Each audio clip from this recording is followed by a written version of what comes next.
अस्सलामुअलैकुम। आप देख रहे हैं के न्यूज़ चैनल इंटरनेशनल। यूट्यूब पर हमारा चैनल सब्सक्राइब कीजिए और रहें दुनिया भर की खबरों से बाखबर। रुक करेंगे इस्लामाबाद का।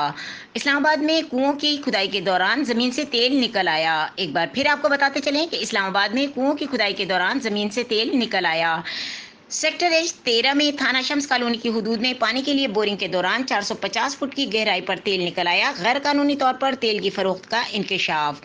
जिले इंतजामिया का एक्शन। वफाकी दारुल हुकूमत इस्लामाबाद सेक्टर एच 13 में खुदाई के दौरान जमीन से तेल निकल आने का इंकशाफ हुआ है। बताया गया है कि सेक्टर एच में 13 थाने शम्स कॉलोनी की हदूद में रिहाइश पजीर कुछ अफराद ने पानी के लिए कुओं की खुदाई की और 450 फुट गहराई तक बोरिंग कर डाली। इतनी गहराई में बोरिंग करने के बाद जमीन से तेल निकल आया। इलाके के दीगर लोगों को भी जमीन से तेल निकलने का वाक़े का इल्म हुआ तो उन्होंने भी कुओं की खुदाई शुरू कर दी, जमीन से तेल निकालना शुरू कर दिया और फिर बाकायदा तौर पर गैर कानूनी पेट्रोल पंप बनाकर तेल की फरोख्त भी शुरू कर दी। मुकामी अफराद ने कई मुकामात पर बोरिंग करके गैर कानूनी तौर पर तेल निकालना शुरू किया और काफ़ी वक्त तक ये काम चलता रहा। इस तमाम वाक़े का इल्म होने के बाद इस्लामाबाद की जिले इंतजामिया ने इलाके में छापा मारना शुरू कर दिया।